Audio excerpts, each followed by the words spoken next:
ഇന്ത്യയുടെ ആദ്യത്തെ പ്രധാനമന്ത്രി ജവഹർലാൽ നെഹ്റു. ഇന്ന് ഒരു നേതാവ് ഇതൊരു ഏറ്റവും വലിയ ഇഷ്യൂ, ശബരിമലയിലെ ഏറ്റവും വലിയ സ്വർണ്ണപ്പാളിയാണ്, ഏറ്റവും വലിയ കേരളത്തിലെ ഏറ്റവും വലിയ ഇഷ്യൂ എന്ന് പറയുന്ന ഒരാൾ സ്വയം പറയുന്നത് ഞാൻ നെഹ്റുവിയൻ സോഷ്യലിസ്റ്റ് ആണെന്നാണ്.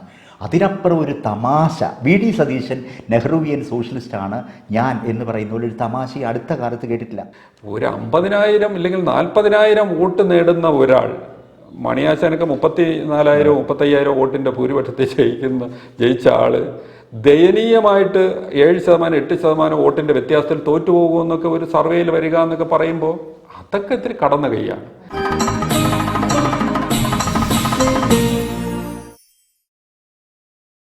നമസ്കാരം, ഐഡം ഇന്ററാക്ഷൻസിലേക്ക് സ്വാഗതം. കേരളം തെരഞ്ഞെടുപ്പ് ചൂടിലെത്തിക്കഴിഞ്ഞു. ഇനി ഏതാനും ദിവസങ്ങൾ മാത്രമേ ഉള്ളൂ കേരളം പോളിംഗ് ബൂത്തിലെത്താൻ. തിരഞ്ഞെടുപ്പ് പ്രചരണങ്ങളെല്ലാം അവസാന ലാപ്പിലേക്ക് കടന്നു കഴിഞ്ഞു. മുന്നണികളുടെ പ്രകടന പത്രികകൾ പുറത്തിറങ്ങി. പ്രീപോൾ സർവേകൾ എല്ലായിടത്തും ചർച്ചയായി കഴിഞ്ഞു. ഇന്നത്തെ ഈ ചർച്ചയിൽ കേരളത്തിന്റെ ഇലക്ഷൻ ട്രെൻഡ് എങ്ങോട്ടാണ്, പ്രകടന പത്രികകൾ എന്തൊക്കെയാണ് പറയുന്നത്? ഇന്ന് നമ്മളോടൊപ്പം ഈ ചർച്ചയിൽ പങ്കെടുക്കുന്നത് ശ്രീ ബൈജു ചന്ദ്രനുണ്ട്. ബൈജു ചന്ദ്രനെ പരിചയപ്പെടുത്തുമ്പോൾ പ്രത്യേകിച്ച് വിശേഷണങ്ങളുടെ ആവശ്യമില്ല.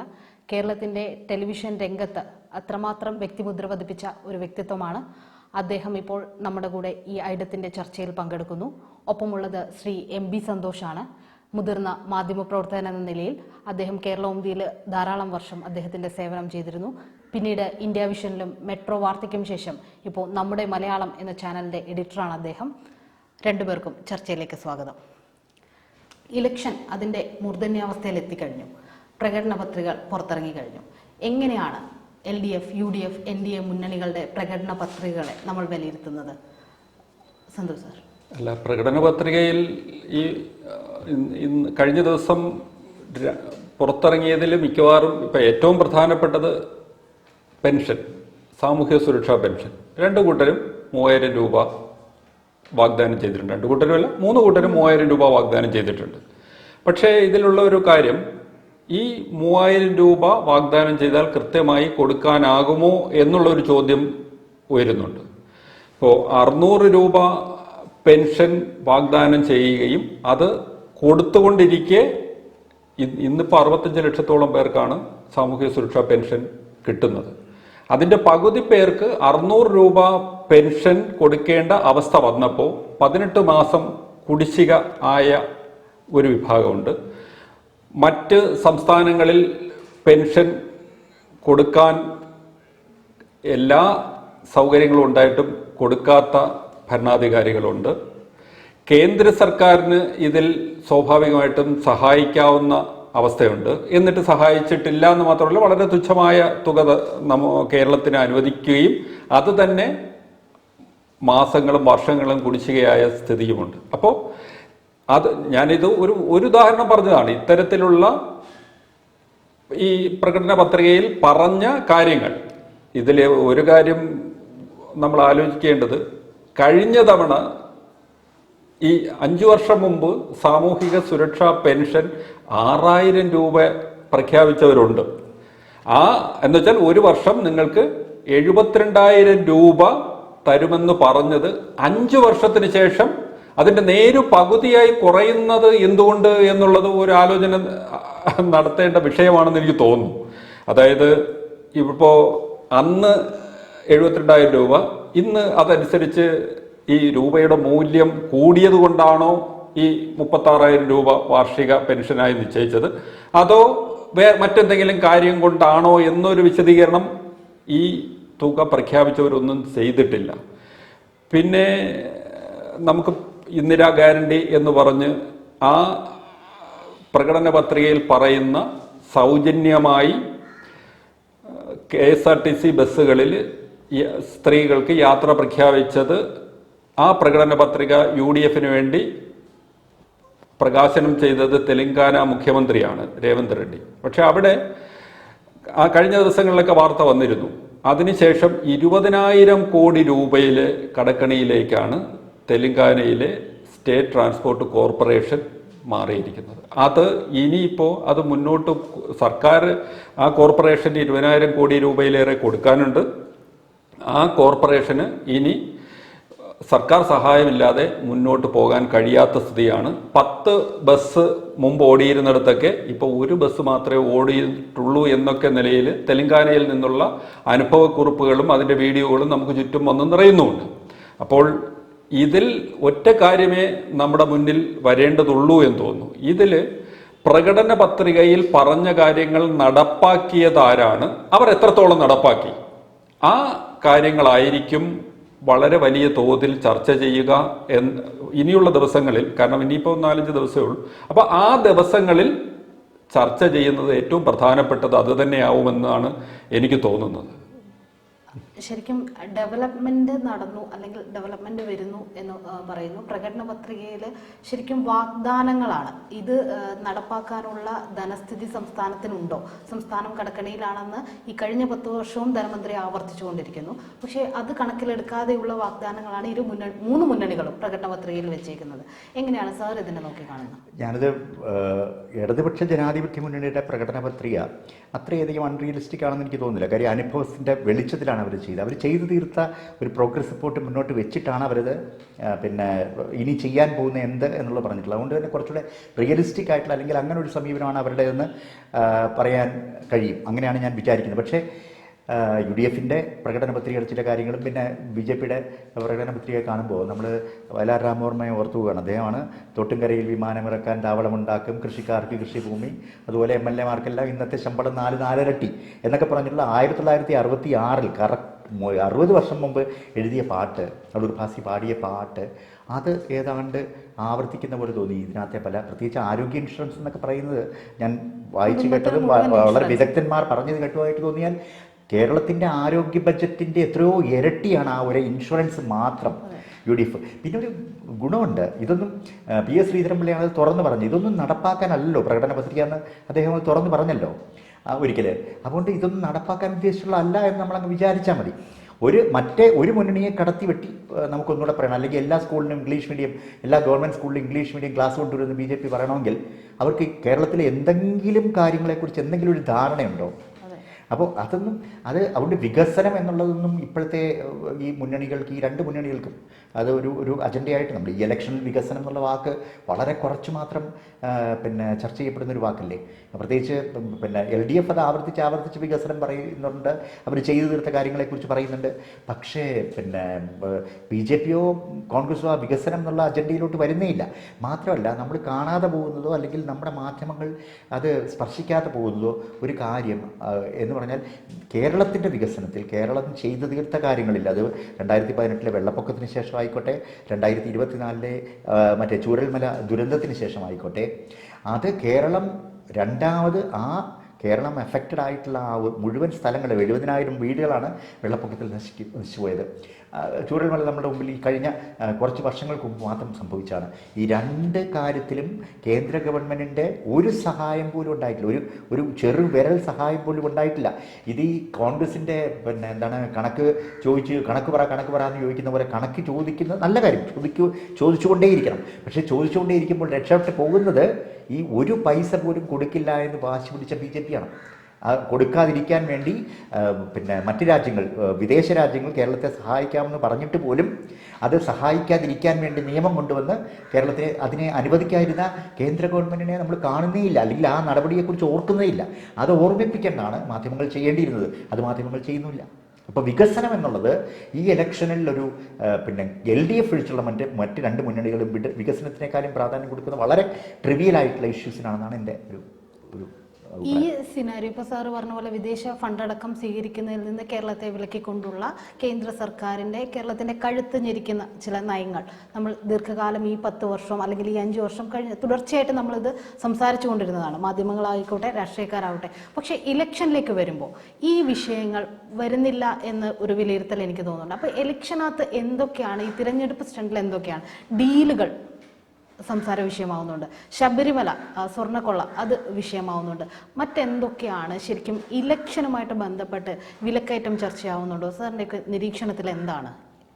അല്ല, ഇലക്ഷന് മതം വലിയ തോതിൽ ഇടപെടുന്നു എന്നുള്ളതൊരു യാഥാർത്ഥ്യമാണ്. കഴിഞ്ഞ ദിവസം, അതിപ്പോൾ തിരുവനന്തപുരം ജില്ലയിലുള്ളവർക്കറിയാം, വളരെ വൈറലായിക്കൊണ്ടിരിക്കുന്ന ഒരു ഓഡിയോ സന്ദേശമുണ്ട്. അതായത് തിരുവനന്തപുരത്തെ ഒരു ന്യൂനപക്ഷം എന്ന് പറയുമ്പോൾ ഇത് ഹൈന്ദവ ന്യൂനപക്ഷമാണ്. ഈ ന്യൂനപക്ഷ സമുദായത്തിലുള്ള, അതായത് രണ്ട് മുന്നണികളും, അതായത് LDF UDF മുന്നണികളിൽ രണ്ട് പ്രധാന സ്ഥാനാർത്ഥികൾ ഈ വിഭാഗത്തിൽപ്പെടുന്നവരാണ്. അപ്പോൾ അതിൽ ഒരിടത്ത് ഈ പരസ്പരം ഈ സമുദായത്തിലെ രണ്ടുപേര് പരസ്പരം മത്സരിക്കുന്നുണ്ട്, അല്ലാതെ രണ്ടിടത്ത് ഈ സമുദായത്തിലെ ആളുകൾ മത്സരിക്കുന്നുണ്ട്. അപ്പോൾ ഈ ആ സമൂഹത്തിൽ സ്വാധീനം ചെലുത്താൻ പറ്റുന്ന ഒരാൾ പറയുകയാണ്, നമുക്ക് മുമ്പ് അധികാരമുണ്ടായിരുന്നു, മന്ത്രി ഉണ്ടായിരുന്നു, അങ്ങനെ സ്പീക്കർ ഉണ്ടായിരുന്നു, പക്ഷെ ഇപ്പോൾ നമുക്കിതൊന്നുമില്ല. അപ്പോൾ നമുക്കത് വേണമെങ്കിൽ നമ്മുടെ പരമാവധി ആളുകളെ വിജയിപ്പിക്കണം. അതിനുവേണ്ടി നിങ്ങൾ ഏത് മുന്നണിയിൽ നിൽക്കുന്നു എന്ന് നോക്കേണ്ടതില്ല, പകരം അവരാരാണോ അവരെ വിജയിപ്പിക്കണം.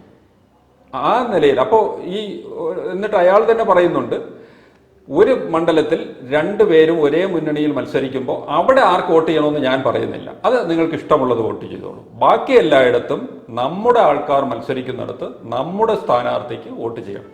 ഇത് വളരെ സ്വാധീനമുള്ള മതത്തിൻ്റെ ഒരു വളരെ തിരുവനന്തപുരത്ത് അത് വളരെ വൈറലായിക്കൊണ്ടിരിക്കുന്ന തിരുവനന്തപുരം ജില്ലയിലെ ആളുകൾ അത് സ്വാഭാവികമായിട്ട് എനിക്ക് തോന്നുന്നത് തെരഞ്ഞെടുപ്പ് പെരുമാറ്റച്ചട്ടത്തിന്റെ ലംഘനമായൊക്കെ വിലയിരുത്താവുന്ന ഒരു വീഡിയോ ആണ്. അത് ആ രീതിയിൽ ചിലപ്പോൾ നിയമ നടപടികൾക്ക് വിധേയമായിക്കൂടുന്നൊന്നുമില്ല. അപ്പോൾ ആ രീതിയിൽ ഇത് വന്നിട്ടുണ്ട്. ഇത് തന്നെയാണ് പലയിടത്തെയും അവസ്ഥ. ഈ ഇപ്പോൾ യഥാർത്ഥത്തിൽ ഇപ്പോൾ വിദേശ സംഭാവന നിയന്ത്രണ ചട്ട ഭേദഗതി ബില്ല് വന്നു. ആ ബില്ല് വന്നപ്പോൾ അതുവരെ കേന്ദ്ര സർക്കാരിനോട് ഒരു തരത്തിലും എതിർപ്പ് പ്രകടിപ്പിക്കാത്ത ക്രൈസ്തവ സഭ ഉൾപ്പെടെ എല്ലാവരും വളരെ ശക്തമായി അതിനെതിരായിട്ടുള്ള ഒരു നിലപാട് സ്വീകരിക്കാൻ നിർബന്ധിതരായി. അത് എന്തുകൊണ്ടാണ്? അവർക്ക് അവരുടെ നിലനിൽപ്പിനെ ബാധിക്കും എന്നുള്ളൊരു ഘട്ടത്തിലാണ് ആ ഒരു നിലപാടിന് അവർ നിർബന്ധിതരായത്.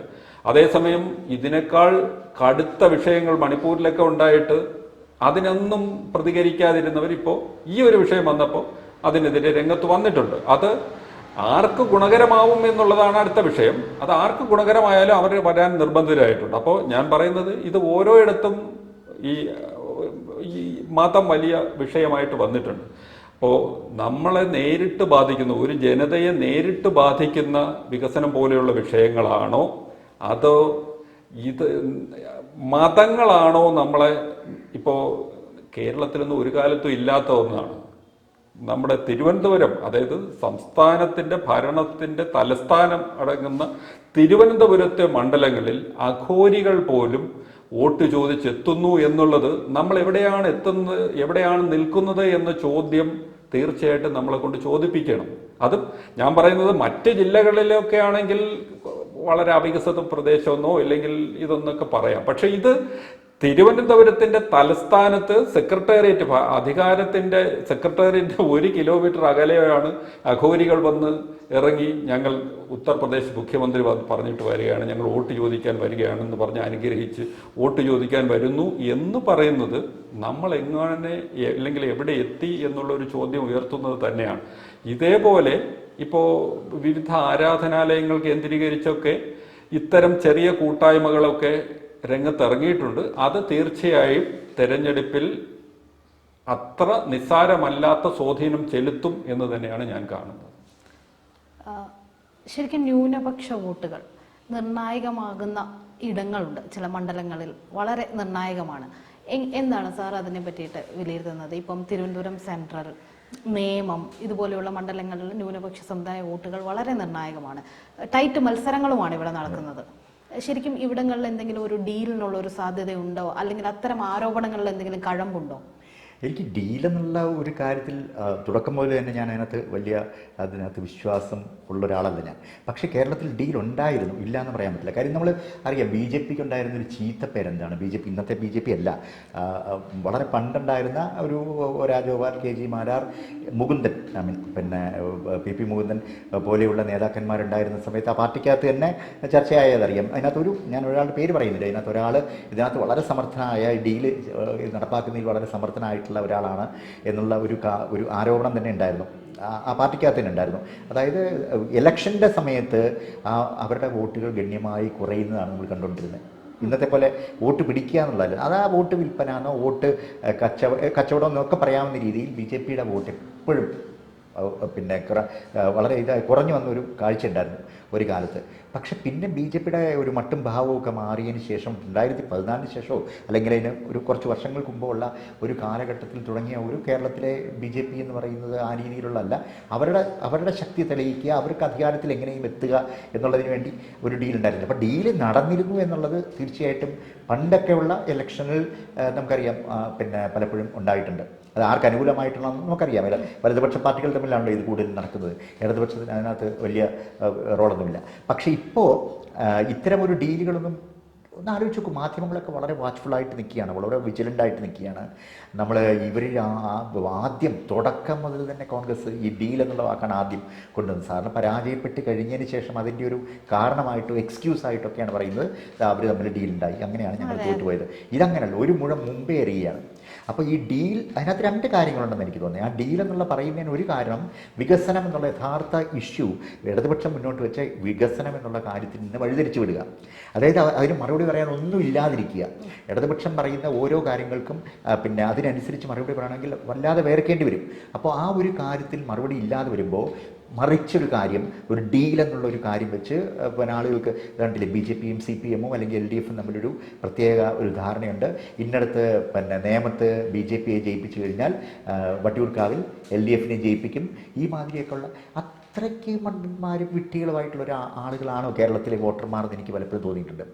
ഇപ്പോൾ 1959 തെരഞ്ഞെടുപ്പിലൊക്കെ ഉണ്ടായ മാതിരി അല്ലെങ്കിൽ ആ കാലഘട്ടത്തിലുണ്ടായ മാതിരി പള്ളി നേരിട്ട് പിന്നെ വോട്ടർമാരുടെ ഇതിനകത്ത് ഒരു ഡിസൈഡ് ചെയ്ത് അവരെ കൊണ്ട് വോട്ട് ചെയ്യിപ്പിക്കുക അല്ലെങ്കിൽ അവർക്ക് ആഹ്വാനം ചെയ്യാൻ NSS മന്ദപത്മനാഭൻ്റെ നേതൃത്വത്തിൽ പരസ്യമായി കമ്മ്യൂണിസ്റ്റുകാർ ഇവിടെ നിന്ന് തുരത്തി ഓടിക്കണം എന്ന് പറഞ്ഞുകൊണ്ട് ഇറങ്ങുക, SNDP ഒരു പ്രത്യേക നിലപാടെടുക്കുക, ഈ മാതിരിയുള്ള കാര്യങ്ങളൊന്നും കഴിഞ്ഞ എത്രയോ വർഷങ്ങളായിട്ടത് നമ്മൾ കാണാത്തൊരു കാര്യമാണ്. ഇപ്പോൾ പള്ളിയുടെ കാര്യം തന്നെ സന്തോഷം പറഞ്ഞു.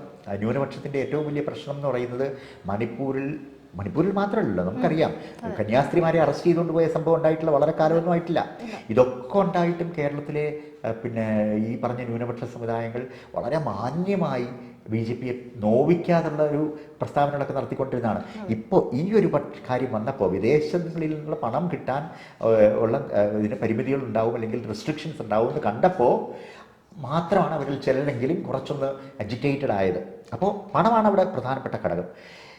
തീർച്ചയായിട്ടും ഈ തെക്കൻ തിരുവിതാംകൂറിൽ അല്ലെങ്കിൽ തെക്കൻ കേരളത്തിൽ ഈ സമുദായത്തിൻ്റെ അടിസ്ഥാനത്തിലുള്ള വോട്ട് എന്ന് പറയുന്നത് ഇപ്പോൾ നേരത്തെ പറഞ്ഞ മാതിരിയുള്ള ഒരു പ്രത്യേക സമുദായത്തിലുള്ളവർ അവർ ഏത് രാഷ്ട്രീയ പാർട്ടിയിലായാലും അവർ വിജയിപ്പിക്കണം എന്നുള്ള ആഹ്വാനങ്ങളെല്ലാം കൊടുക്കും, അതുകൊണ്ട് ജയിക്കും എന്നുള്ളൊരു ധാരണ എനിക്കില്ല.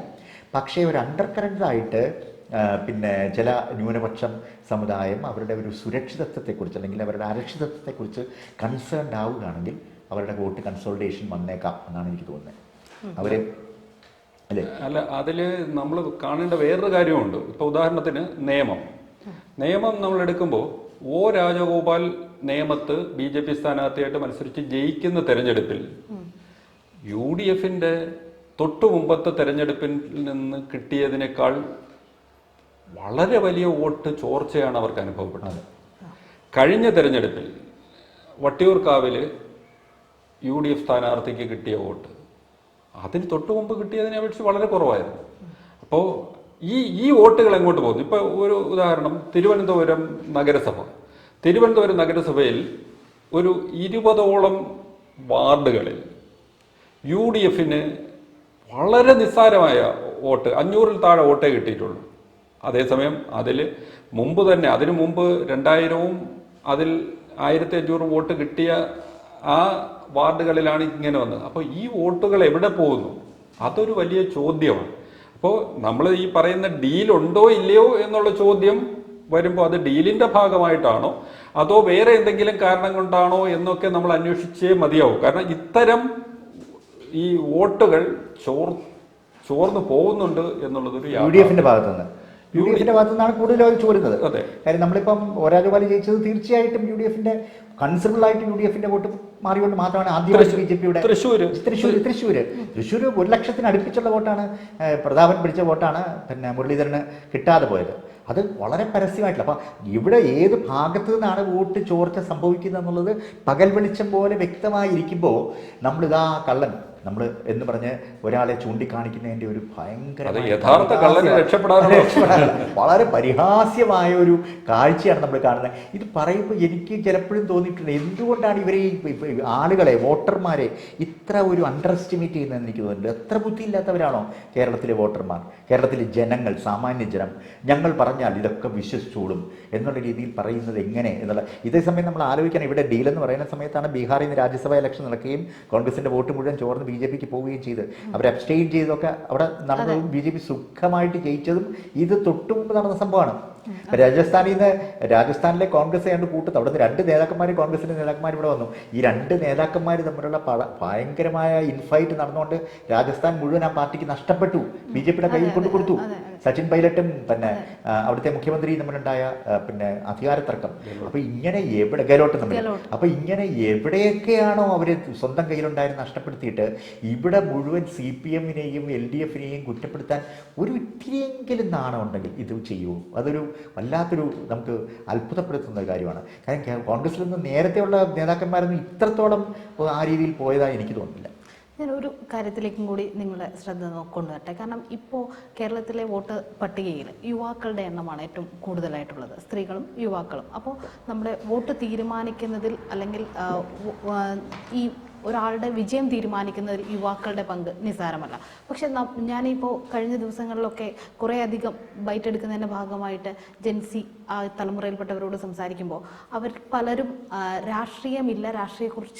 രാഷ്ട്രീയത്തെക്കുറിച്ച് ധാരണയില്ലെന്ന് പറയുകയും അതേസമയം പോളിംഗ് ബൂത്തിലേക്ക് എത്തുമ്പോൾ അല്ലെങ്കിൽ വോട്ട് ചെയ്യുന്ന കാര്യം കൺസിഡർ ചെയ്യുമ്പോൾ ആ വ്യക്തി സ്ഥാനാർത്ഥി അവർ യുവാവാണോ എന്ന് നോക്കും, അവർ പറയുന്ന വാക്കുകൾ ഞങ്ങൾക്ക് എങ്ങനെ ഗുണപ്പെടും എന്ന് നോക്കും, അല്ലെങ്കിൽ അവർ ചെയ്ത പ്രവൃത്തികളെ വിലയിരുത്തും. ഇങ്ങനെയാണ് ഇവർ മാനദണ്ഡം വെക്കുന്നത്. ശരിക്കും ഈ ഒരു ക്രൈറ്റീരിയ നമ്മുടെ നിലവിലെ സ്ഥാനാർത്ഥികളുമായിട്ട് മാച്ച് ചെയ്യുന്നുണ്ടോ, അല്ലെങ്കിൽ ഇതൊരു വലിയ ഫ്ലക്ച്വേഷനിലേക്ക് നയിക്കുമോ, എങ്ങനെയാണ്? അല്ല, അവിടെയാണ് നമ്മൾ ഒരു കാര്യം, കാരണം ഈ ജെൻസി തലമുറയ്ക്ക് ഒരു 10 വർഷം മുമ്പ് അല്ലെങ്കിൽ 15 വർഷം മുമ്പ് എന്താണ് കേരളം എന്നുള്ളത് അറിയില്ല. അപ്പൊ അതുകൊണ്ട് തന്നെ ഇവർ 10 വർഷം ഭരിച്ചല്ലോ, അതുകൊണ്ട് പുതിയൊരാളിന് അവസരം കൊടുക്കണം എന്ന് പറയുമ്പോൾ അത് കൊടുക്കുന്നതിൽ തെറ്റില്ല എന്ന് വിചാരിക്കുന്ന ഒരു വിഭാഗമുണ്ട്. അതൊരു യാഥാർത്ഥ്യമാണ്. ഇപ്പോൾ ഞാൻ നേരത്തെ പറഞ്ഞ ഒരു അഘോരിയുടെ അനുഭവം പറഞ്ഞു. അന്ന് വൈകുന്നേരത്തെ ഒരു വിഷ്വൽ കണ്ട് ആ വിഷ്വലിലെ അഘോരികളെ കൈകൂപ്പി നിൽക്കുന്നവരിൽ ഇത്ര ജെൻസി ഉണ്ട് എന്നുള്ളത് ശ്രദ്ധിച്ചിട്ടുണ്ട്. വലിയൊരു വിഭാഗം അത് ആ അനുഗ്രഹം വാങ്ങാൻ നിൽക്കുന്നതിൽ വലിയൊരു വിഭാഗം ജെൻസിയാണ്. അപ്പോൾ അതിനർത്ഥം എന്ന് പറഞ്ഞാൽ ജെൻസി എന്ന് പറഞ്ഞ് നിൽക്കുന്നവർക്കും ഈ പറയുന്ന പോലെ ഒരു കാഴ്ചപ്പാടിൻ്റെ വിഷയം വലിയ തോതിലുണ്ട്. അവർക്ക് ഈ ഒരിക്കൽ ഞാൻ പറഞ്ഞു കേട്ടിട്ടുള്ളതാണ്, CV കുഞ്ഞിരാമൻ കേരളത്തിൽ അറിയപ്പെടുന്ന യുക്തിവാദിയായിരുന്നു. അദ്ദേഹം മയ്യനാട് അമ്പലത്തിൻ്റെ മുമ്പിൽ കൂടെ പോകുമ്പോൾ അദ്ദേഹത്തിൻ്റെ വിമർശകർ ഒരുപാട് പേര് അവിടുത്തെ ആൽത്തറയിൽ ഇരിക്കുന്നുണ്ട്. അദ്ദേഹം നേരെ ചെന്ന് അമ്പലത്തിന് മുന്നിൽ ചെന്ന് ഇങ്ങനെ തൊഴുതു. അപ്പോൾ എല്ലാവരും അന്തം വിട്ട് നോക്കിയിരിക്കുകയാണ്. എന്നിട്ട് തിരിച്ചു വന്നപ്പോൾ ചോദിച്ചു, അല്ല നിങ്ങൾ ദൈവം ഇല്ല എന്ന് പറഞ്ഞ് നിങ്ങൾ എന്തിനാ ഇങ്ങനെ തൊഴുകുന്നതെന്ന് ചോദിച്ചപ്പോൾ CV കുഞ്ഞിരാമൻ പറഞ്ഞ മറുപടി, അതാണ് യുക്തിവാദം, ദൈവം ഇല്ല എന്നാണ് എൻ്റെ വിശ്വാസം, ഇനി അഥവാ ദൈവം ഉണ്ടെങ്കിൽ ആ അനുഗ്രഹത്തെ ഞാൻ എന്തിന് കളയണം. അപ്പൊ ആ രീതിയിൽ ആണ് ഇപ്പോൾ ഈ ജെൻസി. കാരണം അവര് ഈ അഘോരികളെ അവർ മൊത്തത്തിൽ വിമർശിക്കുമ്പോഴും അവർക്ക് അനുഗ്രഹം തരാനുള്ള ശേഷിയുണ്ടെങ്കിൽ നമ്മളെ ഒന്ന് കുമ്പിടാമെന്ന് വിശ്വസിക്കുന്ന ഒരു തലമുറയാണ്. അപ്പോൾ അവർക്ക് ഒന്നിനെക്കുറിച്ചും ഒരു വേവലാതിയില്ല, ഇല്ലെങ്കിൽ അവർക്ക് വ്യക്തമായ കാഴ്ചപ്പാടുണ്ട്. വലിയൊരു വിഭാഗം ആ ഇതിലുണ്ട് എങ്കിലും പഴയ കാലം എങ്ങനെയായിരുന്നു, അതിൽ നിന്ന് നമ്മൾ എങ്ങനെ ഒരു തീരുമാനത്തിലേക്ക് എത്തണം എന്ന കാര്യത്തിലൊക്കെ വളരെ വ്യക്തമായ ഒരു കാഴ്ചപ്പാടുണ്ടോ എന്ന കാര്യത്തിൽ എനിക്ക് സംശയമുണ്ട്. അതുകൊണ്ടാണ് ഞാൻ ഈ ഒരു ഉദാഹരണം പറഞ്ഞത്. അതേസമയം ഇപ്പോൾ ഒരു യഥാർത്ഥത്തിൽ ഈ നമ്മുടെ ഇവിടെ ഒരു തെരഞ്ഞെടുപ്പ് സർവേയുടെ ചാകരക്കാലം.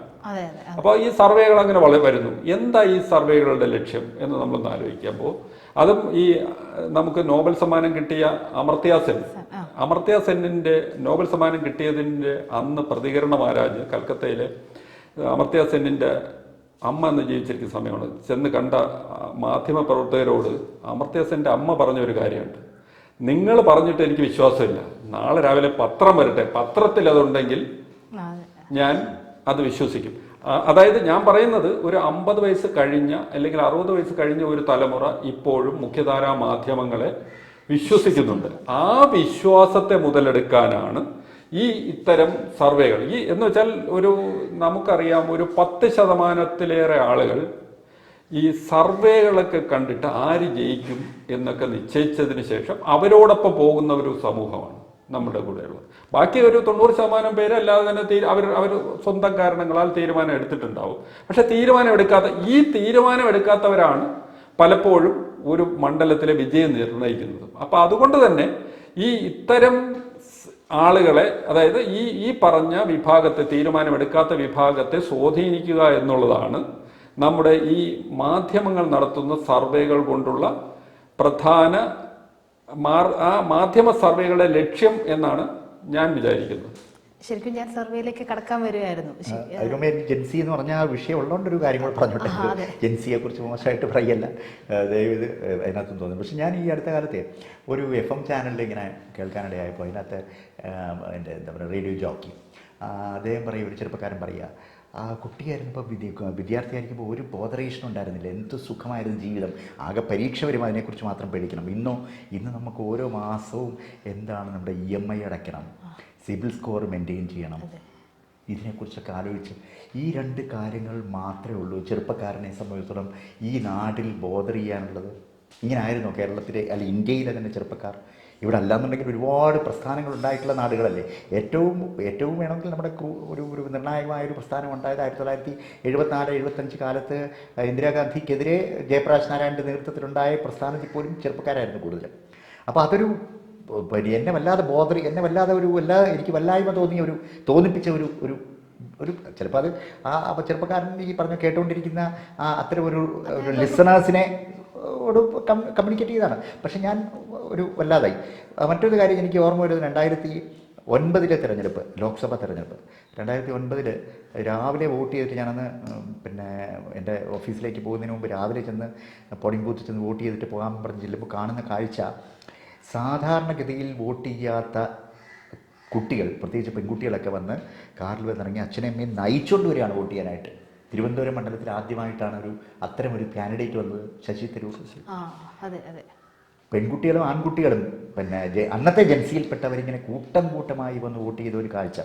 ഇതൊക്കെ നല്ലത്, അതിനകത്ത് പോസിറ്റീവായിട്ടുള്ള കാര്യങ്ങൾ വേണമെങ്കിൽ എടുത്തുള്ളൂ. ശശി തരൂർ അറിയപ്പെടുന്ന എഴുത്തുകാരനാണ്, ഒരു തലമുറയെ സ്വാധീനിച്ച, അന്നത്തെ കാലത്തെ തലമുറ സ്വാധീനിച്ച എഴുത്തുകാരനാണ്. UN ഐക്യരാഷ്ട്രസഭയുടെ പശ്ചാത്തലമുണ്ട്, ഇതൊക്കെയാണ്. പക്ഷേ അതിനപ്പുറമായിട്ട് ശശി തരൂർ തന്നെ അദ്ദേഹത്തിൻ്റെ രാഷ്ട്രീയപരമായ പാപ്പരത്വം പലപ്പോഴും തെളിയിച്ചിട്ടുള്ള ഒരാളുമാണ് കൂടെ പറയേണ്ടി വരും. അദ്ദേഹത്തിൻ്റെ പിൽക്കാലത്തുണ്ടായ അദ്ദേഹത്തിൻ്റെ രാഷ്ട്രീയ ജീവിതത്തിൽ ഒരുപാട് പ്രശ്നങ്ങൾ നമുക്ക് ചോദ്യം ചെയ്യേണ്ടതായിട്ട് ഉണ്ട്. അപ്പോൾ അതൊന്നും നമുക്ക് തീർച്ചയായിട്ടും അന്ന് ജഡ്ജ് ചെയ്യാൻ പറ്റുമായിരുന്നില്ല. ഞാൻ പറഞ്ഞത്, ഇന്നും ഒരു രാജീവ് ചന്ദ്രശേഖരനെ പോലുള്ള ഒരാളിനെ കഴിഞ്ഞ പ്രാവശ്യം ശശി തരൂർ മത്സരിച്ച തെരഞ്ഞെടുപ്പിൽ രാജീവ് ചന്ദ്രശേഖർ അവസാനത്തെ കുറച്ച് മണ്ഡലങ്ങളിൽ ഈ കോസ്റ്റൽ ബെൽറ്റ് എണ്ണിയപ്പോഴാണ് ശശി തരൂർ ജയിച്ചത്. ഈ പറഞ്ഞ ജെൻസിയുടെ അവർ കൂട്ടമായി വോട്ട് ചെയ്തിടത്തെല്ലാം രാജീവ് ചന്ദ്രശേഖരനായിരുന്നു മേൽക്കോയ്മ വന്നത്. അപ്പം എന്താണ് ഇവർ ഈ കാണുന്നത് എന്നുള്ളത് എനിക്ക് പലപ്പോഴും, നമുക്ക് എന്തുകൊണ്ട് എങ്ങനെയാണ് രാജീവ് ചന്ദ്രശേഖരനെ പോലൊരു സ്ഥാനാർത്ഥിയെ ഈ അഘോരിയുടെ മുമ്പിൽ കാണുമടങ്ങി നിൽക്കുന്ന ഒരു വലിയ എന്താ പറയുക വ്യവസായി മുഖ്യമായിട്ടുള്ള ഒരാളിനെ കാണുമ്പോൾ നമുക്കുണ്ടാകുന്ന ഒരു നമ്മുടെ മനസ്സിലുണ്ടാകുന്ന രൂപമുള്ള ഒരു ചിത്രമുണ്ട്. അഘോരി വന്നതിനെക്കുറിച്ച് പല കഥകളുണ്ട് കേട്ടോ. അഘോരി വന്ന UP നിന്ന് വന്നത് വെറുതെ വന്നതാണോ അതോ ഇവിടുന്ന് വേറെ എന്തെങ്കിലും രീതിയിൽ വടം എത്തിക്കാൻ വന്നതാണോ എന്നുള്ളതൊക്കെ വേറെ പ്രശ്നം. അഘോരി ചുമ്മാ വന്നതാണെന്ന് ഞാൻ വിശ്വസിക്കുന്നില്ല. അതിന്റെ ഒരു ദിവസം അഘോരി വന്ന് വരിക UP ന്നാണ് വരുന്നത് എന്ന് പറയുമ്പോഴത്തേക്ക് അവർ എന്നിട്ട് രാജീവ് ചന്ദ്രശേഖരൻ്റെ കയ്യിൽ നിന്ന് 500 രൂപ മേടിച്ചുകൊണ്ട് പോയത്രേ പെട്രോൾ അടിക്കാൻ. അപ്പോൾ ഇതൊക്കെ എന്ന് പറഞ്ഞാൽ വളരെ രസകരമായ കഥകളാണ്. പക്ഷേ ആ ഒരു പിക്ചർ, ഒരു ചിത്രം എന്ന് പറഞ്ഞാൽ 1000 വാക്കുകളേക്കാൾ ശക്തിയുള്ളതാണ് ചിത്രം. ആ ചിത്രമുണ്ടല്ലോ, നഗ്നനായ ഒരു മനുഷ്യൻ എഴുന്നിട്ട് ഈ അയാളുടെ മുമ്പിൽ കുമ്പിട്ട് നിൽക്കുന്ന ഒരു മനുഷ്യനാണ് നമുക്ക് ഭാവി തരുന്നതെന്ന്, ഭാവി നമുക്കൊരു വലിയ ഒരു ശ്രേഷ്ഠമായ കേരളം തരാൻ പോകുന്നതെന്ന് ഈ ന്യൂജൻ തലമുറയിൽപ്പെട്ടവർ വിശ്വസിക്കുന്നെങ്കിൽ കഷ്ടം എന്ന് മാത്രമേ എനിക്ക് അവരെക്കുറിച്ച് പറയാനുള്ളൂ. അതാണ് എനിക്ക് ജെൻസിയെ കുറിച്ച് എനിക്ക് പെട്ടെന്ന് അവർക്കൊരു പിന്നെ സാമൂഹ്യ അല്ലെങ്കിൽ സൊസൈറ്റൽ കൺസേൺ ഇല്ല, ഒരു കമ്മിറ്റ്മെന്റ് ഇല്ല എന്നുള്ള ഒരു ആരോപണം നിലനിൽക്കുന്നുണ്ട്. മുതിർന്ന എല്ലാ ആളുകളും അല്ല, അത് നമുക്ക് അങ്ങനെ ഒരു ആരോപണം പറയാൻ പറ്റില്ല. കാരണം നമുക്ക് നമ്മുടെ മുന്നിൽ തന്നെയുണ്ട് 2018 പ്രളയത്തിന്റെ സമയത്ത് ഈ തിരുവനന്തപുരത്ത് മേയറായിരുന്ന പ്രശാന്തിനൊപ്പം പ്രശാന്ത് മുന്നിട്ടിറങ്ങിയപ്പോൾ തിരുവനന്തപുരത്ത് നിന്നാണ് ഏറ്റവും കൂടുതൽ, അതായത് ടെക്നോ പാർക്ക് ഉൾപ്പെടെ തിരുവനന്തപുരത്തെ നഗരത്തിലെ ഈ സംഭരണ കേന്ദ്രങ്ങളൊന്നും നിറഞ്ഞ് കവിയുന്ന അവസ്ഥ വരുന്നതും അവിടെ നിന്ന് ഈ സാധനങ്ങൾ കെട്ടി അയക്കുന്നതിനുമൊക്കെ മുന്നിട്ടിറങ്ങിയതും വീട് വീടാന്തരം കയറി ഇറങ്ങി ഈ സാധന സാമഗ്രികളൊക്കെ കൊണ്ടുവന്ന് അതൊക്കെ വളരെ വലിയ രീതിയിൽ. അപ്പോൾ അതിന് സാമൂഹിക പ്രതിബദ്ധത ഇല്ല എന്ന് നമുക്ക് പറയാൻ പറ്റില്ല. പക്ഷേ അതാണ് പറഞ്ഞത്, നമുക്ക് ഈ രണ്ട് തരത്തിൽ ഇവർ കാണപ്പെടുന്നു എന്നുള്ളതിന്റെ വൈരുദ്ധ്യം, ആ വൈരുദ്ധ്യത്തിനെ കുറിച്ചാണ് ഞാനും പറഞ്ഞത്. കാര്യം നിങ്ങൾ 2018 വെള്ളപ്പൊക്ക കാലത്ത് വളരെ കൂട്ടമായി വന്ന് അല്ലെങ്കിൽ സംഘടിതമായി വന്ന് വലിയ തോതിൽ ഈ വസ്ത്രങ്ങൾ ഉൾപ്പെടെയുള്ള കാര്യങ്ങൾ കൊടുക്കുന്ന അതേ കാര്യം തന്നെ അടുത്ത തെരഞ്ഞെടുപ്പിൽ കേരളത്തിൽ ഒരു തിരുവനന്തപുരത്ത് ഒക്കെ വളരെ പ്രതിലോമപരമായ നിലപാടുകൾ അവരുടെ വോട്ടിലൂടെ, അതാണ് ഒരു പൊളിറ്റിക്കൽ ഡിസിഷൻ വരുമ്പോൾ എന്നുള്ള വളരെ പ്രധാനപ്പെട്ട കാര്യമല്ലേ. എങ്ങനെയാണ് ഇന്ത്യ ഇപ്പോൾ പോയിക്കൊണ്ടിരിക്കുന്ന, എൻ്റെ അഭിപ്രായത്തിൽ ഇന്ത്യ ഒരു രാജ്യം ഇങ്ങനെയാണോ പോകേണ്ടതെന്നുള്ളതിനെക്കുറിച്ച് നമുക്കെല്ലാം ആശങ്കകൾ ഒരുപാടുണ്ട്. അത് തീരെ ഇല്ലാത്ത ഒരു തലമുറയായി മാറുമ്പോൾ നമുക്ക് അത്തരം ആശങ്കകളൊന്നും ഞങ്ങളെ ബാധിക്കുന്നതല്ല, അല്ലെങ്കിൽ ഇതൊന്നും ഇപ്പോൾ ഇന്ത്യ നടന്നുകൊണ്ടിരിക്കുന്നതൊന്നും ഞങ്ങളെ ബാധിക്കുന്നില്ല എന്നുള്ളൊരു നിലപാടെടുക്കുകയാണെങ്കിൽ എനിക്ക് 2018 അവരുടെ അവർ ചെയ്തതിനെ എനിക്ക് അത്രയധികം പിന്നെ എനിക്ക് അങ്ങോട്ട് ആ രീതിയിൽ എനിക്ക് കാണാൻ പറ്റില്ല എന്ന് മാത്രമേ എനിക്ക് പറയാനുള്ളൂ. ശരി, നമുക്ക് നമ്മുടെ ചർച്ചയുടെ ഒരു അടുത്ത ഘട്ടം ഈ പ്രീപോൾ സർവേകളിലേക്ക് വരാം. പ്രീപോൾ സർവേകൾ എല്ലാം ഈ പറഞ്ഞ പോലെ ചിലതിൽ ഒട്ടും ഭൂരിഭാഗം സർവേകളിലും ഒരു നെക്ക് ടു നെക്ക് ടൈ അങ്ങനെ പറയുന്നുണ്ട്. ചിലതിലാണെങ്കിൽ LDF കുറച്ചുകൂടെ മുൻതൂക്കം പറയുന്നുണ്ട്. ഇപ്പം അടുത്തിടെ 1-2 പത്രങ്ങൾ നടത്തിയ സർവേകളിലാണെങ്കിൽ ഭരണ തുടർച്ച ഒരു 59-60% പേര് ആഗ്രഹിക്കുമ്പോൾ ഭരണമാറ്റം വേണ്ട, ഭരണമാറ്റം ഉണ്ടാവണം എന്ന് ആഗ്രഹിക്കുന്നത് ഒരു 30-40 ഇടയ്ക്കാണ്. ഇങ്ങനെയാണ് ഒരു സർവേകളുടെ നില. ശരിക്കും ഈ സർവേകൾ ആക്ച്വൽ റിസൾട്ടിനെ ഏതെങ്കിലും തരത്തിൽ പ്രതിദാനം ചെയ്യുന്നുണ്ടോ?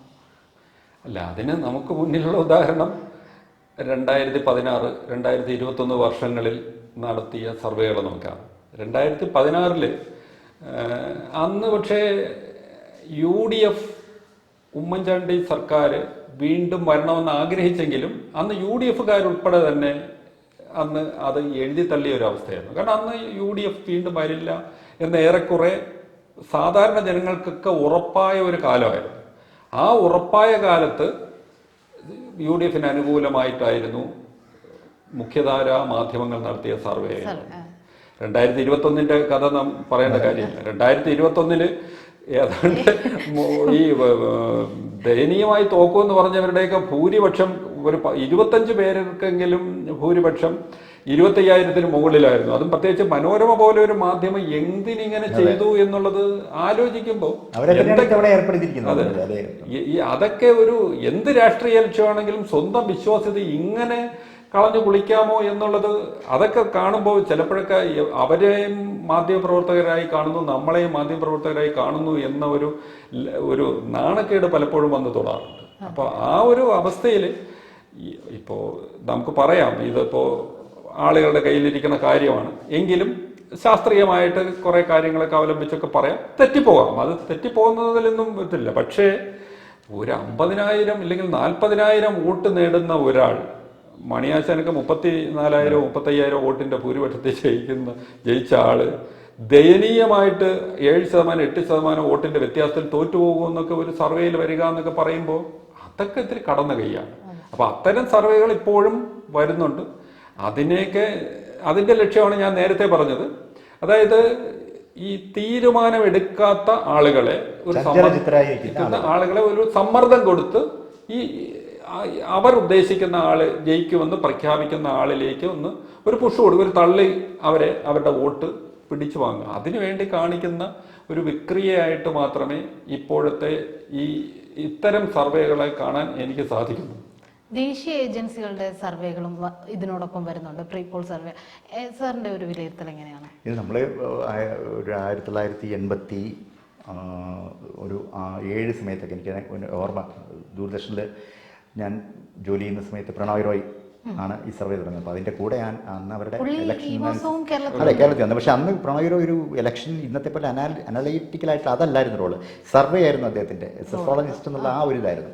അപ്പോൾ ആദ്യം അലഹബാദ് ഇലക്ഷനിൽ അമിതാഭ് ബച്ചൻ രാജിവെച്ചപ്പോഴത്തേക്ക് VP സിംഗ് അവിടെ മത്സരിച്ച് ആ തെരഞ്ഞെടുപ്പിൽ ആണ് എനിക്ക് തോന്നുന്നു ആദ്യമായിട്ട് ഒരു സർവേ, ഒരു നാഷണൽ സർവേ ഒന്ന് അത് കൃത്യമായിട്ട് അത് വരികയും ചെയ്തു. അതിന് ശേഷമുള്ള ഇലക്ഷനിലൊക്കെ അങ്ങനെയാണ് പ്രണോയ് റോയുടെ ആ റോള് എന്താണ് ഒരു സർവേ ചെയ്യുന്നയാളെന്നുള്ളിടത്ത് നിന്ന് ഒരു പൊളിറ്റിക്കൽ അനലിസ്റ്റ് എന്നുള്ള റോളിലേക്ക് അദ്ദേഹം മാറുകയും പിന്നീട് ഇന്ത്യയിലെ ഏറ്റവും പ്രധാനപ്പെട്ട ദിസ് വീക്കൊക്കെ വന്ന് ഒരു ഇന്ത്യയിലെ ഏറ്റവും പ്രധാനപ്പെട്ട ആങ്കർ പേഴ്സണൽ ഒരാളായി മാറുകയും ചെയ്തത്. അന്ന് സർവേ എന്ന് പറയുന്ന ഒരു പുതുമയുള്ളൊരു കാലമായിരുന്നു. ആ പുതുമ അവർക്ക് വ്യക്തമായ ചില എന്താ പറയുക ചില സർവേ മെത്തഡോളജി ഉണ്ടായിരുന്നു. ആ മെത്തഡോളജി അവർ വലിയൊരു സന്നാഹങ്ങളോടെ അത് നടപ്പാക്കുകയും ചെയ്തിട്ടുണ്ട്. അത് പക്ഷേ അതിനുശേഷം പിന്നെ ഇവിടെ കൂടുപോലെ ഇത്തരം സർവേകൾ ഇങ്ങനെ എല്ലായിടത്തും ഉണ്ടാവുകയും ദേശീയാടിസ്ഥാനത്തിലും പ്രാദേശിക അടിസ്ഥാനത്തിലൊക്കെ ഉണ്ടായി. ഇപ്പോൾ ആരോട് ചോദിച്ചാലും വേണമെങ്കിൽ ഞങ്ങളൊരു സർവേ നടത്തിത്തരാമെന്ന് പറയുന്ന ഒരുപാട് പേരുണ്ട്. എനിക്ക് തന്നെ അറിയാവുന്നറിയാം, ഞങ്ങളൊരു സർവേ ഇത്ര എമൗണ്ട് തന്നു കഴിഞ്ഞാൽ ഞങ്ങളൊരു സർവേ നടത്തിത്തരാം പാർട്ടികൾക്ക് അനുകൂലമായി. ഇപ്പോൾ ഇലക്ഷൻ പ്രഖ്യാപിച്ചു കഴിഞ്ഞാൽ ഓരോ പാർട്ടിയുടെ ഓഫീസിൽ ചെന്നിട്ട് ഞങ്ങൾ സർവേ നടത്തിത്തരാം, ഇത്ര രൂപയാണ് ഞങ്ങളുടെ പേയ്മെൻറ്റ് എന്ന് പറഞ്ഞിട്ട് അവർ പാർട്ടിക്ക് അനുകൂലമായിട്ട് ഒരു സർവേ നടത്തി കൊടുക്കുന്ന ആളുകൾ വരെ ഉണ്ട്. ഞാൻ അവരുടെ ക്രെഡിബിലിറ്റിയെ കൊച്ചാക്കി കാണിക്കില്ല, അല്ലെങ്കിൽ ഇല്ല എന്ന് പറയില്ല. പക്ഷേ ഇത്തരം സർവേ വരുമ്പോൾ നേരത്തെ സന്തോഷം പറഞ്ഞ മാതിരി 2021 തെരഞ്ഞെടുപ്പായിരുന്നു അതിൻ്റെ ഏറ്റവും വലിയൊരു ദൃഷ്ടാന്തം. ദേശീയാടിസ്ഥാനത്തിൽ ഉള്ള ഏജൻസിയാണോ അതൊന്നും എനിക്ക് അറിയില്ല. പക്ഷേ അവർ പല സംസ്ഥാനങ്ങളിൽ നടത്തി പരിചയമുള്ളവരാണെന്നൊക്കെ ഉള്ള രീതിയിലാണ് അത് അവതരിപ്പിക്കപ്പെട്ടത്. പക്ഷേ ദയനീയമായ ഒരു ചിത്രമാണ് ഇവിടെ ഉണ്ടായത്. പക്ഷേ എൻ്റെ ഇന്ന് വേറെ പലരും പറഞ്ഞ എൻ്റെ ഒരു കാര്യം, ഇങ്ങനെ ഒരു സർവേ ആഫ്റ്റർ അനദർ സർവേ എന്നുള്ള രീതിയിൽ ഇങ്ങനെ വന്നുകൊണ്ടിരിക്കുമ്പോൾ നമുക്കല്ലാതെ തന്നെ നമ്മുടെ മുമ്പിലുള്ള ഇഷ്യൂസും ഒക്കെ മങ്ങിപ്പോവുകയാണോ എന്ന് എനിക്ക് തോന്നുന്നുണ്ട്. കാര്യം ഏതായാലും തോക്കും എന്ന് ഇന്ന സർവേയിൽ ഞാൻ കണ്ടു, പിന്നെ എന്തിനാ ഇവർക്ക് വോട്ട് കൊടുക്കുന്നത് എന്നുള്ളൊരു ഫീലിംഗ് ആർക്കെങ്കിലും ഒരാൾക്ക് ഉണ്ടായിക്കൂടായിരിക്കുന്നില്ല. തോക്കുന്ന ഒരാളിന് ഞാൻ വോട്ട് കൊടുക്കേണ്ട ആവശ്യമില്ലല്ലോ. ആ മണ്ഡലത്തിലെ വോട്ടുമാർ, ഞാൻ ഇന്നലെയും ഒരു സർവേ കണ്ടപ്പോൾ അതിനകത്ത് പറയുന്നത് ഭയങ്കരമായ ഗ്യാപ്പാണ് ഒരു 2 കാൻഡിഡേറ്റ്സ് തമ്മിലുള്ളത്. അപ്പോൾ അവിടെ വോട്ട് ചെയ്യാൻ തീരുമാനമെടുക്കുന്ന പ്രത്യേകിച്ചൊരു രാഷ്ട്രീയ നിലപാടില്ലാത്ത ഒരാൾ ഈ പറഞ്ഞ പോലെ ഞാൻ തോൽക്കുന്ന ആളിന് വോട്ട് കൊടുക്കേണ്ട ആവശ്യമുണ്ടോ എന്നുള്ളൊരു തോന്നലുണ്ടാവാം. ഇതൊരു വലിയ ഘടകമാണ്. പിന്നെ ഇതെങ്ങനെയാണ് നടത്തുക, 1000 പേരെ മാത്രം കണ്ടിട്ട് ഇത്തരം ഒരു സർവേ നടത്തി എങ്ങനെയാണ് ഒരു തീരുമാനത്തിലെത്തുക, നിഗമനങ്ങളിലെത്തുക എന്നൊക്കെയുള്ള എൻ്റെ സാധാരണ ഒരു പ്രേക്ഷകനോ അല്ലെങ്കിൽ സാധാരണ ഇതിനെ നോക്കിക്കാണുന്ന ഒരാളെന്നോ എനിക്ക് ചിലപ്പോൾ ഒരു സംശയം ഉണ്ടാകാം. അപ്പോൾ സർവേ എത്രയായാലും ഇനി വരാൻ പോകുന്ന വലിയൊരു പ്രീപോളറെണ്ണം വരാൻ പോകുന്നു അല്ലേ, ഇനി തെരഞ്ഞെടുപ്പിന് റിസൾട്ട് വരുന്നതിന് തൊട്ട് മുമ്പ്. അതിലൊക്കെയാണ് നമ്മളിനി കാണാനിരിക്കുന്നത്. ഇതൊന്നും അല്ല, പക്ഷേ ഇതിലൊന്നും ഞാൻ കാണുന്നതില്ല. കേരളത്തിൽ ഈ തെരഞ്ഞെടുപ്പിൽ ഉന്നയിക്കപ്പെടേണ്ട, ചർച്ച ചെയ്യപ്പെടേണ്ട പ്രധാന വിഷയങ്ങൾ പലതും പ്രതിപക്ഷത്തിന് ചർച്ച ചെയ്യാൻ ആഗ്രഹമുണ്ടായിരുന്നില്ല. ആ ആഗ്രഹത്തിനനുസരിച്ചുള്ള ഒരു തരത്തിലുള്ള ഒരു ചർച്ചകളാണ് പൊതുവേ ചാനലുകളിൽ കാണുന്നത്. പക്ഷേ ചാനലുകളിലും വളരെ ധീരമായ നിലപാടെന്നൊക്കെ പറയാവുന്ന വളരെ ബോൾഡായിട്ട് സംസാരിക്കുന്ന, പ്രത്യേകിച്ച് പെൺകുട്ടികൾ, അത് വളരെ സമ്മതിച്ചു കൊടുക്കേണ്ട ഒരു കാര്യമാണ്. വളരെ പഠിച്ച് നന്നായി സംസാരിക്കുന്ന കുറച്ച് പേരെങ്കിലും പിന്നെ നമ്മുടെ ചാനൽ പ്രവർത്തകരിലും ഉണ്ട്. അതിനകത്ത് പെൺകുട്ടികളെ പ്രത്യേകിച്ച് അഭിനന്ദിച്ചേ പറ്റുള്ളൂ. അതൊക്കെ നടക്കുന്നുണ്ട് ഒരു ഭാഗത്ത്. പക്ഷേ നമ്മൾ മനഃപൂർവ്വം UDF കൊണ്ടുപോകുന്ന ഒരു ഇതിലേക്ക് ഈ ചർച്ചകളും പോകുന്നുണ്ട് എന്നുള്ളൊരു ഫീലിംഗ് എനിക്കുണ്ട്. ശരിക്കും ഓരോ പാർട്ടികൾ അവരുടെ പ്രകടന പത്രിക, അവരുടെ ആത്മവിശ്വാസത്തിൻ്റെ നിരക്ക്, കൂറ്റൻ ഹോർഡിങ്സുകൾ, പ്രചാരണം, അതിലേക്ക് വരുന്ന പിന്നെ സ്റ്റാർ ക്യാമ്പയിനേഴ്സ്, അങ്ങനെ വളരെ ഒരു നിർണായകമായ ഒരു അവസാന ലാപ്പിൽ പ്രചാരണം മുന്നേറുക. ശരിക്കും ഈ മീഡിയാസിലും നമ്മൾ സോഷ്യൽ മീഡിയയിലും ഈ പുറത്തും കാണുന്നതിനപ്പുറത്തേക്ക് എന്തായിരിക്കും സാധാരണ വോട്ടർമാരുടെ പരിഗണനാ വിഷയമാവുക? ഇതെങ്ങനെയായിരിക്കും ഒരു ഭരണ തുടർച്ചയ്ക്കോ ഒരു ഭരണ മാറ്റത്തിലേക്കോ വഴിതെളിക്കുക? ശരിക്കും നിങ്ങളുടെ വ്യക്തിപരമായ ഒരു അഭിപ്രായം എങ്ങനെയാണ്? ശരിക്കും ഈ അടിയൊഴുക്ക് എങ്ങോട്ടാണ്? അല്ല, അത് വളരെ വ്യക്തമാണ്. ഇപ്പോൾ ഇതിനു മുമ്പ് യുദ്ധം നമ്മളെ നേരിട്ട് ബാധിക്കുമെന്ന് നമ്മൾ ആരെങ്കിലും വിചാരിച്ചു? പശ്ചിമേഷ്യയിൽ യുദ്ധം നടക്കുന്നു, ഇവിടെ തിരുവനന്തപുരത്തിരിക്കുന്ന നമ്മളെ ഈ യുദ്ധം എന്ത് ബാധിക്കാൻ എന്ന് ചോദിച്ച നമ്മളുടെ മുന്നിലേക്കാണ് നമുക്ക് ആഹാരം കഴിക്കാൻ നിവർത്തിയില്ലാത്ത ഒരവസ്ഥ വന്നു.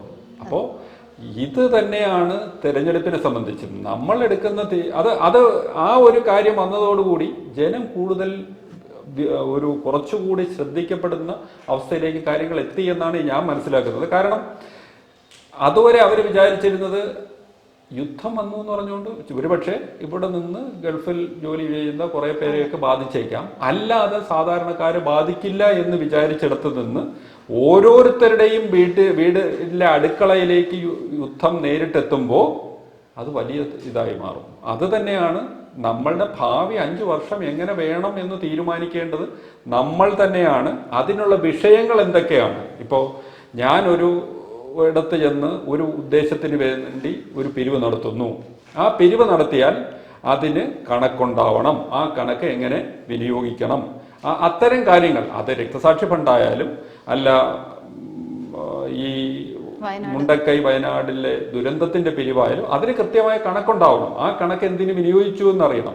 അത് പുറത്തു പറയണം. അല്ലാതെ അത് പുറത്തു പറയില്ല എന്ന ഒരു നിലപാട് അത് ശരിയാണെന്ന് കേരളത്തിലെ ജനങ്ങൾ സമ്മതിക്കുമെന്ന് എനിക്ക് തോന്നുന്നില്ല. അപ്പൊ അത്തരം കാര്യങ്ങൾ ഉൾപ്പെടെ, അതായത് അവരുടെ മനസ്സിൽ ഓരോ രാഷ്ട്രീയ പാർട്ടി എന്ത് ചെയ്യണം എന്നുള്ളതിനെ പറ്റിയൊക്കെ അവർക്ക് വളരെ വ്യക്തമായ കാഴ്ചപ്പാടുണ്ടാവും. അതുപോലെ തന്നെ എനിക്ക് ഇപ്പോൾ പെൻഷൻ വേണം, ഇല്ലെങ്കിൽ എനിക്ക് നല്ല വിദ്യാഭ്യാസം ലഭിക്കണം, എനിക്ക് എൻ്റെ അടുത്ത തലമുറ കേരളത്തിൽ നല്ല രീതിയിൽ ജീവിക്കണം എന്നൊക്കെ ആഗ്രഹം ഉണ്ടാവും. അപ്പൊ ആ ആഗ്രഹത്തിന് ആരാണ് തരുന്നത്, അതിനും നയിക്കാൻ പറ്റിയവരാരാണ് എന്നുള്ളതിനെ പറ്റി വളരെ വ്യക്തമായ കാഴ്ചപ്പാട് കേരളത്തിലെ ബഹുഭൂരിപക്ഷത്തിനും ഉണ്ട്. നമ്മൾ നേരത്തെ പറഞ്ഞ പോലെ ഒരു ന്യൂനപക്ഷത്തിന് അതിൽ ഒരു സംശയം വരാം, അവരെ ഇത് സ്വാധീനിക്കും. പക്ഷെ ഈ ബഹുഭൂരിപക്ഷവും അതിലൊക്കെ വളരെ വ്യക്തമായ കാഴ്ചപ്പാടും കണക്കുകൂട്ടലും ഒക്കെ ഉള്ളവരാണ്. അവർ അതനുസരിച്ച് തന്നെ മുന്നോട്ട് പോകുമെന്നാണ് ഞാൻ കരുതുന്നത്. അല്ല, എന്നെ ഈ പറഞ്ഞ പോലെ ആളുകൾ വാച്ച്ഫുൾ ആണല്ലോ, എല്ലാം നിരീക്ഷിച്ചുകൊണ്ടിരിക്കുകയാണ്. അവരുടെ വോട്ട് ചെയ്യുന്ന സമയത്ത് അവരുടെ മനസ്സ് എങ്ങനെ പ്രവർത്തിക്കും എന്ന് നമുക്ക് പെട്ടെന്ന് അറിയാൻ പറ്റില്ല എന്നുള്ളതാണ് പല തെരഞ്ഞെടുപ്പും കാണിച്ചിട്ടുള്ളത്. പക്ഷേ ഇവിടെ നമുക്ക് മുമ്പിൽ ഒരുപാട് കാര്യങ്ങൾ ചെയ്തു വെച്ച ഒരു ഗവൺമെൻറ് ഉണ്ടെന്നാണ് എനിക്ക് തോന്നുന്നത്. അതിനെ മറികടന്ന് അതില്ല എന്ന് നമുക്കൊരു ചുമ്മാ ഒരാൾക്ക് പറയാൻ പറ്റില്ല എന്നുള്ളതുകൊണ്ടാണ് ഇതല്ലാത്ത വിഷയങ്ങൾ പൊന്തി വരുന്നത്. അപ്പോൾ ശബരിമല പോലുള്ള വിഷയങ്ങളൊക്കെ വരുന്നത് വോട്ടർമാരുടെ ശ്രദ്ധ വഴിതിരിച്ചു വിട്ട് ആദ്യം നമ്മൾ പറഞ്ഞ മതം എന്ന് പറയുന്നതിന് നമുക്കുള്ള ഒരു വളരെ നമ്മളുടെ സ്വാധീനം, അത് രസം എന്ന് പറഞ്ഞാൽ ഈ മതം നമ്മളെ സ്വാധീനിക്കരുത് എന്ന് പറഞ്ഞ, അല്ലെങ്കിൽ മതത്തെ നിഷേധിച്ച ഒരാളാണ്. ആ രീതിയിൽ എന്താ പറയുക, വളരെ അതിനെ നോക്കിക്കൊണ്ട ഒരാളായിരുന്നു ഇന്ത്യയുടെ ആദ്യത്തെ പ്രധാനമന്ത്രി ജവഹർലാൽ നെഹ്റു. ഇന്ന് ഒരു നേതാവ് ഇതൊരു ഏറ്റവും വലിയ ഇഷ്യൂ, ശബരിമലയിലെ ഏറ്റവും വലിയ സ്വർണ്ണപ്പാടിയാണ്, ഏറ്റവും വലിയ കേരളത്തിലെ ഏറ്റവും വലിയ ഇഷ്യൂ എന്ന് പറയുന്ന ഒരാൾ സ്വയം പറയുന്നത് ഞാൻ നെഹ്റുവിയൻ സോഷ്യലിസ്റ്റ് ആണെന്നാണ്.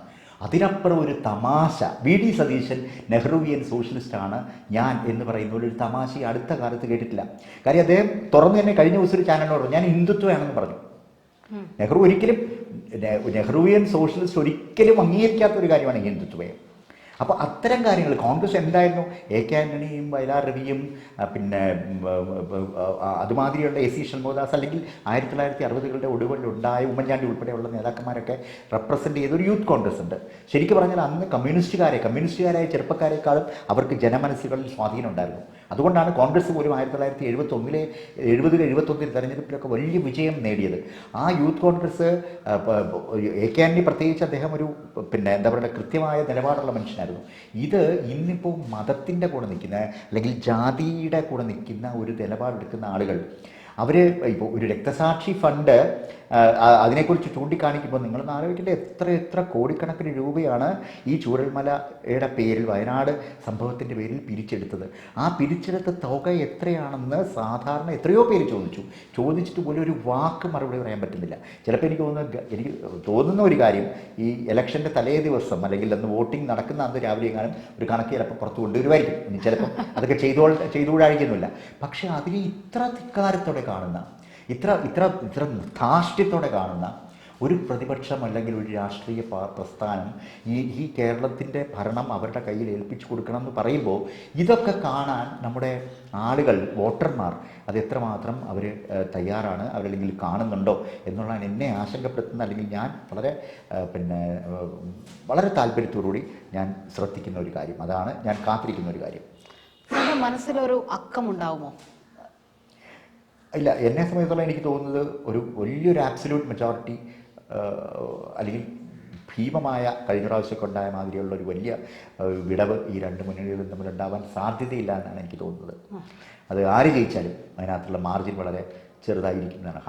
അസംബ്ലി ആവണമെന്നില്ല, പക്ഷേ മാർജിൻ ചെറുതായിരിക്കുന്നതാണ് എൻ്റെ ഒരു തോന്നലുണ്ടാവുന്നത്. അല്ല, എനിക്കും അങ്ങനെ തന്നെയാണ് തോന്നുന്നത്. വലിയൊരു ആര് ജയിച്ചാലും വലിയൊരു ഭൂരിപക്ഷം എന്ന് വെച്ചാൽ ഇപ്പോൾ 100-40 അങ്ങനെയൊന്നും ഉണ്ടാവില്ല. എന്നാൽ ഒരു വ്യക്തമായ ഭൂരിപക്ഷത്തോടു കൂടി ഒരു 10-15 ഒരു സീറ്റിൻ്റെയൊക്കെ വ്യത്യാസത്തിലായിരിക്കും. അതിൽ കൂടുതലൊന്നും ഉണ്ടാകാനുള്ളൊരു സാധ്യത കാണുന്നില്ല. 10-15 സീറ്റുകൾ. അപ്പോൾ ഞാൻ എടുത്തു ചോദിക്കട്ടെ, അപ്പോൾ NDA കുറിച്ച് അവരുടെ അക്കൗണ്ട് തുറക്കുമോ? അവർക്ക് എന്തെങ്കിലും ഒരു സാധ്യത കേരള നിയമസഭയിൽ ഉണ്ടാകുമോ? അതിൽ ഈ നമ്മൾ നേരത്തെ പറഞ്ഞതുപോലെ ഇപ്പോൾ ഉദാഹരണത്തിന് ഈ നമ്മുടെ കേരളത്തിൽ 3 മുന്നണികൾക്കും കൃത്യമായ വോട്ട് ബേസ് ഉണ്ട്. ആ വോട്ട് ബേസ് അതാത് മുന്നണികൾക്ക് കിട്ടുകയാണെങ്കിൽ NDAയുടെ സാധ്യത വളരെ കുറവായിരിക്കും. അതായത് ഇപ്പോൾ വട്ടിയൂർക്കാവിൽ നമ്മൾ കഴിഞ്ഞ തവണത്തെ ഉദാഹരണം പറഞ്ഞു, നേമത്ത് ഉദാഹരണം പറഞ്ഞു, ഇപ്പോൾ ചാത്തന്നൂർ ഇത് പറഞ്ഞു. അപ്പോൾ അങ്ങനെ ഇപ്പോൾ ചാത്തന്നൂരാണ് ഇതിൽ ക്രമാനുഗതമായിട്ട് വർദ്ധിച്ചു വരുന്നത്. ഇപ്പോൾ പാലക്കാട് ഒരു സ്ഥാനാർത്ഥി NDAക്ക് പ്രതീക്ഷയുള്ള ഒരു മണ്ഡലമാണ്. പക്ഷേ NDAക്ക് പ്രതീക്ഷയുള്ള ആ മണ്ഡലത്തിൽ അവിടെ ആരുടെ വോട്ടാണ് കുറയുന്നത് എന്നുള്ളതാണ്. അല്ലാതെ ഈ വോട്ട് NDA സ്വമേധയാ വോട്ട് ഉയർത്തി വരികയാണെങ്കിൽ അത് അംഗീകരിക്കപ്പെടുക തന്നെ വേണം. പക്ഷെ ഇപ്പോൾ തൃശ്ശൂർ സംഭവിച്ചതുപോലെ ഒരു വിഭാഗത്തിൻ്റെ അല്ലെങ്കിൽ ഒരു മുന്നണിയുടെ വോട്ട് ഇങ്ങനെ മറിഞ്ഞു പോകുന്ന തരത്തിൽ വരുമോ എന്നുള്ളത് നോക്കിയിട്ടേ അതിൽ പ്രവചനം നടത്താൻ കഴിയുള്ളൂ. എനിക്ക് ഇതിനെക്കുറിച്ച് ആശങ്കകളുണ്ട്. കാര്യം നമ്മൾ കാണുന്ന BJP ഓരോ പ്രാവശ്യവും അവരുടെ സ്ട്രെങ്ത് വർദ്ധിപ്പിച്ചുകൊണ്ടിരിക്കുന്നതാണ്. അത് കേരള സമൂഹം അങ്ങനെ ഒരു രീതിയിലേക്ക് നമുക്കൊരു ഇടതുപക്ഷ മനസ്സുണ്ടായിരുന്നു കേരള സമൂഹത്തിന്. ആ ഒരു മനസ്സ് പതുക്കെ നഷ്ടപ്പെടുത്തി. ഈ തെരഞ്ഞെടുപ്പിൽ UDF വലിയ ഭൂരിപക്ഷത്തോടെ വിജയിച്ചാൽ പോലും എനിക്ക് യാതൊരു പ്രശ്നവുമില്ല. UDF ജയിച്ചാലും ജയിച്ചോട്ടെ. പക്ഷേ ഒരു NDAയുടെ ഒരു സ്ഥാനാർത്ഥിയെങ്കിലും ജയിച്ചാൽ അത് കേരളത്തിനുണ്ടാക്കുന്ന പ്രത്യാഘാതം അല്ലെങ്കിൽ ആഘാതം എന്ന് പറയുന്നത് നിസ്സാരമായിരിക്കില്ല. അത് നമ്മളെ ഇന്നിപ്പോൾ ഇന്ത്യയെ നമ്മൾ അക്സെപ്റ്റ് ചെയ്ത് ഇന്ത്യയിലെ ഉണ്ടായിക്കൊണ്ടിരിക്കുന്ന എല്ലാ ഭീകരമായ കാര്യങ്ങളെയും നമ്മളിങ്ങനെ അക്സെപ്റ്റ് ചെയ്ത് ഒരു പുതിയ നോർമൽസി ഉണ്ടാക്കിയ മാതിരി എന്ത് സംഭവിച്ചാലും ഒന്നുമില്ല എന്ന് പറയുന്നത് പിണറായി വിജയൻ്റെ ബോഡി ലാംഗ്വേജ് സസൂക്ഷ്മം നിരീക്ഷിച്ചുകൊണ്ട് അദ്ദേഹത്തിനെതിരെ അല്ലെങ്കിൽ അങ്ങനെ ഒരു മുഖ്യമന്ത്രി ഇനി വരാൻ പാടില്ല എന്ന് പറഞ്ഞ് ആക്ഷേപിച്ചുകൊണ്ട് കിടക്കുന്ന ഒരു നിഷ്പക്ഷമതികൾ എന്നൊക്കെ പറയുന്ന ആളുകളുണ്ട് ഇവിടെ ഇന്ത്യയിൽ, കേരളത്തിൽ. അവർ പോലും അവരുടെ മുമ്പിൽ ഇങ്ങനെ ഒരു രാഷ്ട്രീയ പ്രസ്ഥാനം ഇന്ത്യ ഭരിച്ച് അവരുടെ അത്രയധികം നമുക്കൊരിക്കലും താങ്ങാൻ പറ്റാത്ത രീതിയിൽ ഇന്ത്യയുടെ അവസ്ഥ തകർന്നുകൊണ്ടിരിക്കുന്നത് അല്ലെങ്കിൽ ആ രീതിയിൽ പോയിക്കൊണ്ടിരിക്കുമ്പോൾ പോലും അതിനിപ്പോൾ എന്താ എന്നുള്ള രീതിയിൽ കണ്ടുകൊണ്ടിരിക്കുന്ന ഒരു അവസ്ഥ ഉണ്ടല്ലോ. അത് ഇന്ത്യൻ രാഷ്ട്രീയത്തെ സംബന്ധിച്ചിടത്തോളം അതൊരു സാധാരണയായി കഴിഞ്ഞു, ഒരു ന്യൂ നോർമൽസി ആയി കഴിഞ്ഞു. ആ നോർമൽസി ഈ കേരളത്തിലോട്ട് വരുന്ന അപകടമാണെന്ന് ഞാൻ പറയുന്നത്. BJP ജയിക്കുക, BJPയുടെ MLA മാറി ഒരാജഗോപാൽ ജയിച്ചപ്പോൾ ആളുകൾക്ക് അത്രയധികം പ്രശ്നമുണ്ടാകാതിരുന്നത് ഒരാജഗോപാലിനെ ഒരു പൂർണ്ണമായ ഒരു BJP നേതാവായിട്ടല്ല കേരളത്തിൻ്റെ ഒരു സാധാരണ ആളുകൾ ഇടപെട്ടിരുന്നതും അദ്ദേഹം ഒരു ഗാന്ധിയൻ എന്നൊക്കെ പറയാവുന്ന രീതിയിൽ ഒരു പാരമ്പര്യമുള്ള എത്രയോ തെരഞ്ഞെടുപ്പിൽ മത്സരിക്കുകയും തോൽക്കുകയും അദ്ദേഹത്തിന് അനുകൂലമായി ഉണ്ടായ ഒരു ഘടകമാണ്. ഇത്രയും പ്രാവശ്യം തോറ്റ ഒരു മനുഷ്യന് ഒരു പ്രാവശ്യമെങ്കിലും ജയിക്കട്ടെ എന്നുള്ളൊരു ആഗ്രഹം എല്ലാ മനുഷ്യരിലും ചിലപ്പോൾ ഉണ്ടായി കാണും. അങ്ങനെയൊക്കെ ആയിരിക്കണം രാജഗോപാലിന്. പക്ഷേ രാജഗോപാൽ അല്ല ഇനി വരാൻ പോകുന്ന ഒരു BJP MLA എന്ന് പറയുന്നത്. അത് അങ്ങനെ ഒരാൾ ഈ കേരളത്തിൻ്റെ നിയമസഭയിൽ കയറുക എന്ന് പറഞ്ഞാൽ ഒരിക്കലും നമുക്ക് കേരളത്തിൻ്റെ ഒരു സാമൂഹ്യ അവസ്ഥയ്ക്ക് രാഷ്ട്രീയ സാമൂഹ്യ ഈവൻ സാംസ്കാരികമായ രംഗങ്ങളിൽ പോലും അതൊരു നിസ്സാരമായ കാര്യമായിട്ട് ഞാൻ കാണുന്നില്ല. അതുകൊണ്ട് UDF ജയിച്ചാലും ആര് ജയിച്ചാലും വോട്ടർമാർ കാണേണ്ടത് ഇവരൊരാൾ പോലും ജയിക്കാൻ പാടില്ല. ഓക്കെ, വളരെ ഫ്രൂട്ട്ഫുള്ളായ ഒരു ചർച്ചയാണ് കണ്ടത്. കേരളം ഇലക്ഷൻ ബൂത്തിലേക്ക് നീങ്ങാൻ ഇനി ഏതാനും ദിവസങ്ങൾ മാത്രം, മണിക്കൂറുകൾക്കകം നമ്മൾ ഇലക്ഷൻ ബൂത്തിലേക്ക് എത്തും എന്നുള്ളത് തന്നെയാണ് അതിൻ്റെ യാഥാർത്ഥ്യം. കൂടുതൽ ഇലക്ഷൻ ട്രെൻഡുകളും അനാലിസിസുകളുമായി ഐഡം ഇൻട്രാക്ഷൻസ് വീണ്ടും കാണാം. നന്ദി.